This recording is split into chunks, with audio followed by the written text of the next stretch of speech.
그때 뭐 이렇게 그냥 강남에다 차렸다 해서 진짜 와 이 사람 주식하면 진짜 잘하겠다. 진짜 강심장이다.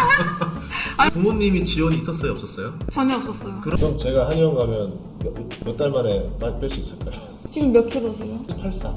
제가 한 세 달 정도 잡고 한 12kg 정도 빼면은 좋을 것 같아요. 3달 만에 12kg?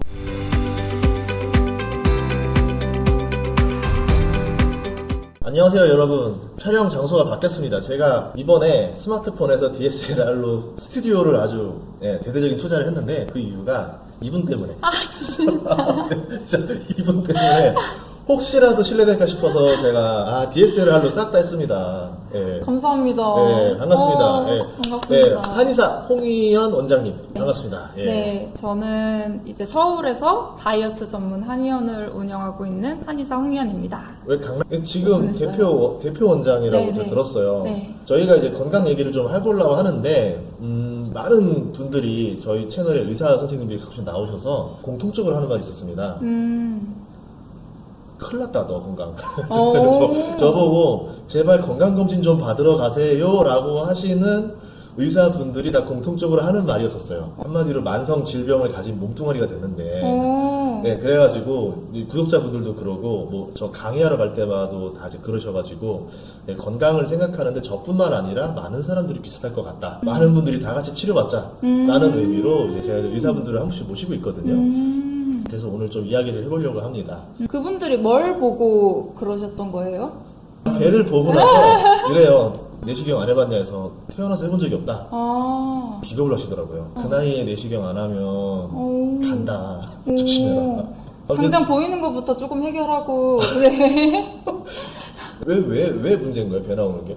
배 나오는 게 이게 배가 살이 찐 거는 이게 피하 지방이 아니고 내장 지방이잖아요. 네. 이렇게 우리가 배를 이렇게 찝었을 때 찝히는 거는 피하 지방이고 네. 이 안에 있는 건 내장 지방이거든요. 근데 보통은 이제 내장 지방이 많이 증가해가지고 이제 배의 둘레가 늘어나는데 네. 이게 5cm 늘어날 때마다 사망률이 10%씩 올라가요.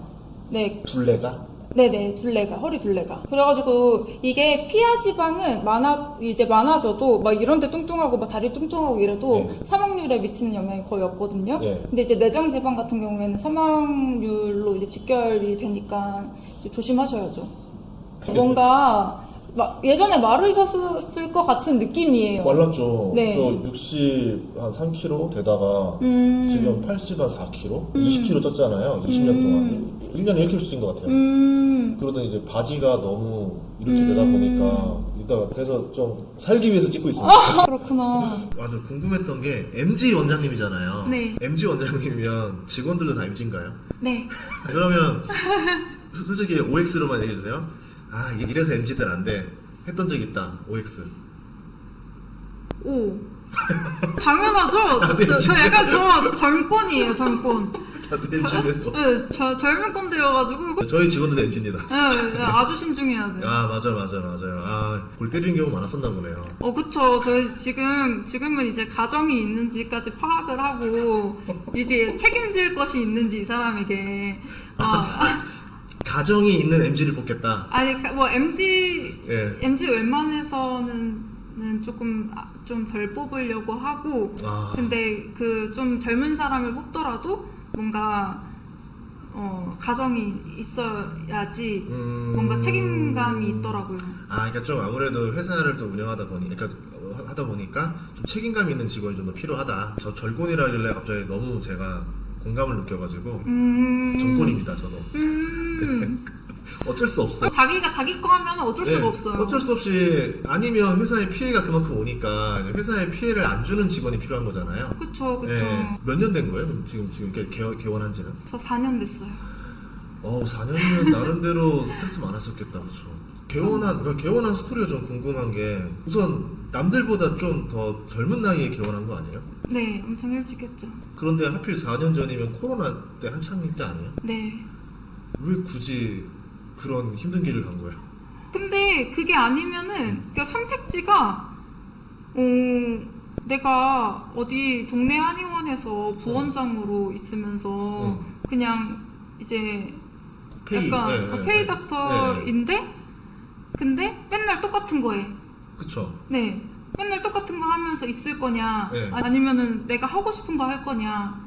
아. 그냥 선택지가 그거니까 최대한 빨리 내가 하고 싶은 거 해야겠다. 그러니까 제가 모든 거를 선택을 하는 거잖아요. 개원을 네. 하면은 제가 뭐 이제 뭐 인테리어부터 시작해가지고 직원도 내가 선택하는 거고 프로그램도 내가 짜는 거고 뭐 광고도 내가 하는 거고 등등등 이제 내가 하는 거기 때문에 부원장의 일과 대표원장의 일은 차원이 다른. 경영을 하는 거구나. 네. 그러니까 돈이 그런 게 아니라 네, 돈의 그냥 문제가 내가 하고 아니었어요. 싶은 걸 해보고 싶었던 거야. 네. 왜냐면 저도 그 스토리 듣고 나서 깜짝 놀랐었거든요. 전 20대인 줄 알았어요, 솔직히. 그래서 차렸다 해서 저렇게 빠르게 차리는데 그때 뭐 이렇게 좀 강남에다 차렸다 해서 진짜 와, 이 사람 주식하면 진짜 잘하겠다. 진짜 강심장이다. 아니 강심장이라고 하더라고요. 간이 배 밖으로 나왔다고. 산술적으로 얘기할게요. 부모님이 지원이 있었어요, 없었어요? 전혀 없었어요. 그러면 빚내서 차렸다는 얘기잖아요. 네. 그 나이 때면 네. 아무리 페이낙스 무엇다 치더라도 돈이 안 되니까. 네. 그러면 그 나이에 빚내서 강남으로 진입한다는 거는 거기다 코로나 시기까지 겹쳤기 때문에 이거는 우리로 치면 그 주식 폭락할 때 이 바닥에서 주식 매수하는 그거잖아요. 그랬었던 것 같아. 근데 제가 사실 그냥 일단 그렇게 맨날 이제 쳇바퀴 돌듯이 하는 게 너무 싫었어요. 그 부원장을 하면서. 그러면서 사실 나오면서 내 거를 하겠다, 뭐 처음부터 그러진 않았고, 나를 조금 더, 쓸 수 있는, 나를 써줄 수 있는 이제 병원으로 가고 싶다. 뭔가 좀 제가 뭐, 운동도 요가 같은 것도 하고 막 운동도 좀 가르칠 수 있고 뭐 등등한데 근데 그거를 써줄 수 있는 병원을 가고 싶다라고 해서 주변에서 막 얘기를 했어요. 한의사들한테. 근데 그렇게 하다가 보니까 어느 한 이제 병원에서 그냥 저랑 컨셉이 비슷했어요. 네. 그런데 이제 다이어트 병원이었고 그래서 이제 뭐 차라리 이 병원을 너가 양수하는 게 어떻냐. 네. 자기는 다른 계획이 있다. 다른 데 이전할 계획이. 그래서 좀 고민을 했는데 집에서 너무 가까운 거예요. 집에서 차 타고 네. 한 10분, 15분 거리인 거예요. 최고죠. 네. 그러면은 집 가깝고 뭔가 내 거 바로 할 수 있고 인테리어 다 돼 있고 그러면 나 가면 되는 거는 문만 열면 되잖아요. 네. 그래서 이제 했는데 굉장히 힘들었죠. 굉장히 힘들었죠. 왜 힘들었어요? 제가 동네 병원에서 있으면서 배웠던 거는 이제 통증 치료하는 거랑 교통사고 환자들 보는 거랑 뭐 약을 쓰더라도 무슨 질환에 대해서 약을 썼지 이거를 다이어트 쪽으로 쓴 적이 없거든요. 저는 제가 다이어트 병원을 하게 될 거라고는 생각을 못했어요. 제가 그걸 할 때까지. 그리고 양수하고 나서도 전 통증 진료를 많이 봤어요. 그냥 아픈 사람들 많이 보고 이렇게 했는데 근데 그걸로는 여기서 살 수가 없는 거예요. 통증 진료를 봐서는 그쵸. 여기에 있을 임대료가 수가 이런 게 없다. 나왔죠. 네, 그래가지고 이제 다이어트 진료를 이제 다시 보기 시작한 거고 그냥 그러면서 그냥 근데 그 과정이 힘들었죠. 그쵸. 네. 체제 전환하는 네, 과정인데. 근데 그리고 또 그러니까 어렸을 때부터 좀 그런 게 있어요. 미용 진료에 대해서 참 의사가 아니다. 미용 진료는 난 참 의사가 될 거야. 난 진짜 질병, 진짜 힘든 사람 고칠 거야. 그러니까 이게 있었는데 내가 결국 다이어트 병원을 한다고? 이거에 대한 그러니까 자기 스스로를 네. 이해시키는데 좀 시간이 걸렸구나. 이거 합리화하는데 네. 시간이 걸렸어요. 그쵸. 그리고 게다가 또 이제 강남에 있고 이러다 보니까 빼빼 마른 사람들이 너무 많이 오는 거예요. 근데 이 사람들한테 과연 다이어트 약을 달라고 하는데 줘야 되나 말아야 되나. 한의사분들이 좀 더 친절했던 경험이 더 많은 것 같아요. 의사에 비해서. 예. 여러 과들이 다 있지만. 그래서 되게 기억이 되게 좋아요, 다. 예, 제가 만났던 한의사분들은 다. 그 이유가 있나 싶어서. 당연히, 그러니까 제 마인드는 이거 서비스직이잖아요. 네. 당연히 친절해야 되는 게 일단 디폴트고, 그리고 근데 이 사람을 치료를 하려면 이 사람을 좀 알아야 돼요. 네. 그렇구나. 네, 이게 어디 특정 무슨 나 감기 걸려서 왔어요. 이런 사람들은 그 약만 딱 주면은 끝나지만 이제 우리는 만약에 감기 걸려서 왔어도 다 다르게 보거든요. 이 사람이 코감기냐, 목감기냐, 몸살이 올 거냐, 앞으로 말 거냐 등등등등 체질은 뭐고 이런 것들까지 다 봐가지고 이제 치료가 들어가기 때문에 그리고 성격을 알아야 된다고 했잖아요. 예. 그거를 파악을 해야 되기 때문에 대화를 좀 많이 할 수밖에 없고 상담을 안 할 수가 없구나. 네. 그러면서 정보를 계속 얻는 거죠. 정보를 이제 얻는 과정이 친절하게 느껴질 수도 있고. 어쩔 수 없네. 이게 환자의 진료를 위해서 네. 약간 서로 약간 교감이 돼야지만 솔직하게 이 사람의 마음을 좀 들어봐야지 더 알 수 있으니까 그래서 더 우리가 또 그렇게 느꼈다라는 생각이 되네요. 네. 그런데 이제 그런 뱃살 찌는 사람들 네. 어떻게 빼야 돼요? 이게 네. 특정 부위를 뺄 수는 없어요, 원래. 원래 특정 부위를 뺀다고 하고, 사실 방송에서 배를 빼려면 이렇게 스트레칭하고 네. 이렇게들 하는데, 근데 그런 걸로는 이제 뺄 수가 없고, 빼면은 전신이 무조건 다 같이 빠지는 건데, 이게 빠지는 순서가 있어요. 이게 네. 빠지는 순서가 사실 얼굴이 제일 먼저 빠지잖아요. 네, 다이어트 시작하면 얼굴부터 네. 쭉 빠지고, 근데 그 다음으로 거의 빠지는 게 내장 지방이에요. 그래서 꽤 빨리 빠지거든요. 그럼 딱 내장 지방까지만 빠지고 나면 딱 멈추면 되겠네요. 근데 다 같이 빠지고는 있는데, 이제 그 내장 지방이랑 상체 살이 먼저 빠지고, 맨 마지막에 이제 하체 살, 요렇게 이제 빠지게 되는데, 그래서 의외로 그렇게 어렵진 않을 수 있어요. 다이어트 시작하면은 허리둘레는 진짜 눈에 띄게 주로 팔뚝 둘레 이런 거는 눈에 띄게 안 줄잖아요. 그쵸, 예. 근데 허리 둘레는 진짜 눈에 띄게 줄게 돼요. 그럼 제가 한의원 가면 몇 달 만에 뺄 수 있을까요? 지금 몇 킬로세요? 84. 84. 그냥 한 세 달 정도 잡고 한 12kg 정도 빼면은 좋을 것 같아요. 3달 만에 12kg? 네네. 가능합니까 그게? 그렇게 많이 하시고 네. 남성분들은 운동까지 하면은 네. 이제 네. 더 많이 빼시는 분들도 계시고. 그러면 허리가 좀 확 줄을 것 같은데. 그쵸. 네. 완전 네. 다른 사람 되죠. 10kg 빼면은. 해볼까? 진짜 이게 뭐냐 느낌이 뭐냐면 이제 저 또래의 남성들부터 시작 다 문제가 뭐냐면 이제 살찌는 게 제일 문제인 것 같아요. 건강해서 살이 찌니까 이제 당뇨, 고혈압, 이제 심혈관 질환부터 시작해서 다 연결이 되니까 살을 빼는 게 우선이라고 말을 하는데 여기 보시는 분도 다 알겠지만 살 빼는 게 쉽지가 않잖아요. 그쵸. 이게 네. 관심을 갖고 계속 이제 네. 체중을 지켜봐야지 네. 이거를 관심을 놓고 있으면은 그냥 사람이 점점 살이 찔 수밖에 없어요. 네. 내가 필요로 하는 에너지는 점점 줄고 있는데 나는 예전이랑 똑같이 생활을 한다? 그러면은 이제 점점 살이 찔 수밖에 없는 거니까. 그래서 이거는 이제 계속 신경을 써야 되고 특정 몸무게 내가 찍은 몸무게 이거 유지할 거야 라고 하는 몸무게에 맞춰가지고 계속 노력을 해주셔야 되는 거거든요. 왜냐면 제가 저번에 보니까 빠니보틀님 신문 기사 봤더니 위고비를 했더니 그동안 자기가 그냥 안 먹어도 찌는 체질인 줄 알았는데 그게 아니더라. 자기 엄청 먹는 체질이었더라. 그러면 살 찌는데 제일 방해되는 음식들이 어떤 거예요? 이거 무조건 이런 건 피해야 되는 음식들이 있다. 그러니까 저는 첫 번째는 무조건 액상과당. 이건 괜찮아요. 괜찮아요. 씨로 만드는 거잖아요. 안 넣죠. 양념상. 네. 그러면 괜찮고 네. 액상과당이 진짜 끊임없이 먹을 수 있거든요. 액상과당은. 이따만한 것도 먹을 수가 있어요. 근데 그거가 이제 바로 이제 혈당 올리고 인슐린 저항성 이제 나쁘게 하고 등등 하면서 이게 되게 안 좋은데 근데 그거를 습관처럼 먹는 사람들이 되게 많이 있어가지고 그런 사람들은 진짜 액상과당만 끊어도 진짜 확 좋아질 거다. 제로 음료라고 써있는 거가 아닌 그냥 달달한 음료는 다 액상과당이다. 액상인 과당이잖아요. 단맛이 느꼈으면 다 액상이다. 네네. 주스도. 먹을 게 없는데요? 잠깐 주스. 아니 그런 거 그냥 단 음료는 안 먹는다 그냥 생각하면 돼요. 안 먹고 어떻게 살아요? 왜 못 써? 저 단 음료 안 먹고 지금까지 잘 살아왔어요. 액상과당을 안 먹어봤다고요? 아니 아예 안 먹어본 건 아니지만 1년에 진짜 한두 번? 근데 그게 되게 어쩔 수 없을 때 뭔가 이제 내가 컨텐츠를 찍고 있거나 아니면은 이제 액상과당인지 몰랐는데 이제 한 입 딱 먹었는데 액상과당에서 그냥 그런 거 아니면은 저는 아예 안 먹어요. 근데 사는데 아무런 지장 없어요.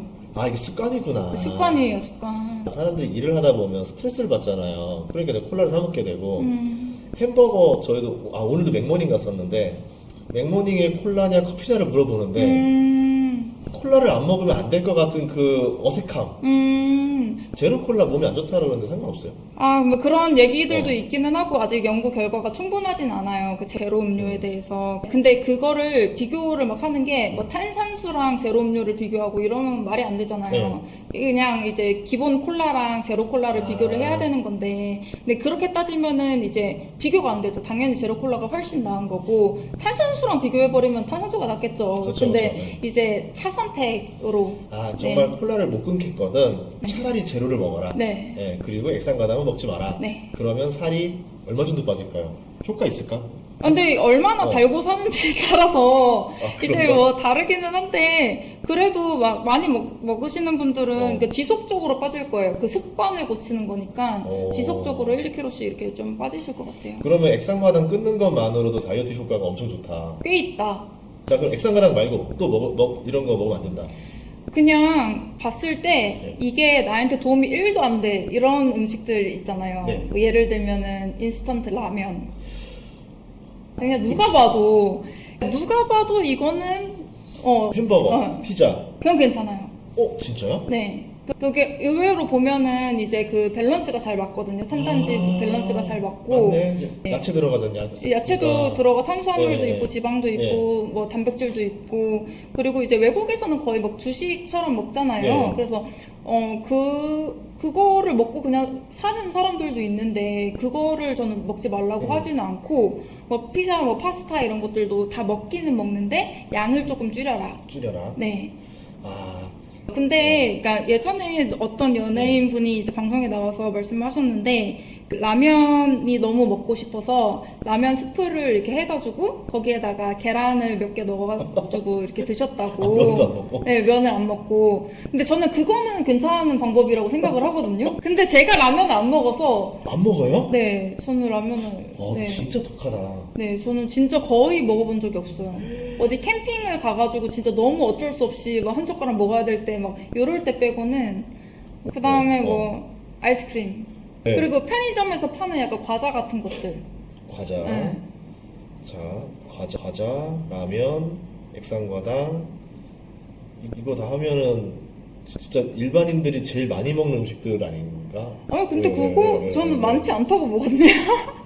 아니 식사 중에는 제한하는 게 별로 없잖아요. 네. 정상적인 네. 이제 뭐 점심 저녁 네. 식사 중에는 제한하는 게 라면만 네, 먹지 네, 마라. 네. 거의 이 정도 수준이니까 그냥 식사 때 식사만 하면 되는 건데 왜 자꾸 엑스트라를 먹지? 왜냐면 이제 저희 때 남자들이 많이 하는 게 저녁에 살 많이 찌는 것 같아요. 그러니까 아침 잘 안 먹는 사람 많고 점심도 뭐 다 비슷하게 먹는데 차이 나는 건 저녁이 아닐까. 저녁에 뭐 회식이나 이런 거 많이 하잖아요. 그럼 그때 좀 이런 회식 메뉴는 피해라. 할 만한 거 있어요? 그냥 적당히 먹으면 다 저는 상관없다고 봐요. 그냥 정상적인 식사 중에서는 적당히 먹으면 상관없는데 제일 많이 먹는 거 삼겹살. 괜찮아요. 네. 오. 지방이랑 단백질 먹어야죠. 네. 그러면 다 보통 회식하면 다 고기 아닌가요? 고기, 어패류, 해물, 회, 소고기, 닭고기. 다 괜찮아요. 다 괜찮다? 네, 다 괜찮아요. 그럼 술이 또 문제인 게 네. 그러니까 소주, 맥주 피해야 되는 거 둘 중에 꼭 피해라면 꼭 그러잖아요. 회식 가면 소주 드실래요? 맥주 드실래요? 이러잖아요. 소주. 소주를 피해라고? 그러면 소주를 먹겠다. 네, 맥주를 피하는 게 낫죠. 맥주는 살찌는 거. 맥주가 조금 더 찌기도 하고, 네. 네, 그냥 이제 독주가 조금 덜 먹게 되기도 하니까. 네. 그러면 와인, 위스키 중에서는 위스키가 더 낫다? 네.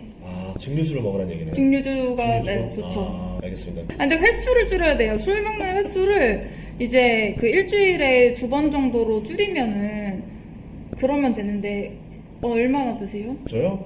진짜 사람들 모를 것 같은데 한 달에 한 3번? 거의 안 드시네요. 거의 머리 없어요. 술도 안 먹고 그러니까 제 의사분이 물었을 때 어이가 없어서 담배도 안 피죠. 술도 거의 안 먹죠. 뭐 식사 횟수가 많지도 않죠. 근데 살은 왜 이렇게 찌지 하면서 이제 생각해보니까 피하라는 음식 4개는 다 잘 먹고 있었던 것 같아요. 식사 대신 저녁에 바쁘니까 과자를 집어 먹으면서 안 돼. 일을 하고 있... 도움이 1도 안 되는 음식이잖아요. 나는 그거를 왜 먹는지 모르겠어. 도움이 되는 음식을 먹어도 되는데 왜 도움이 1도 안 되는 음식을 먹는지. 쌀밥 대신 뭐 대체로 쌀밥 좀 살뺄만한 거 없어요?